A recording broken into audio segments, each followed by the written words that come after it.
চলে এসেছি ছেলের বাড়িতে এবার।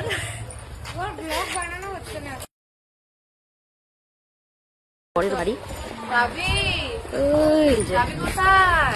বর এখন একটু বিজি ফোনে। এই যে দেখলে কত দূর, কত বেশি ডিস্টেন্স, অনেক বেশি ডিস্টেন্স। তো চলো এবার কিছু ফটো তুলে নি বরের সাথে।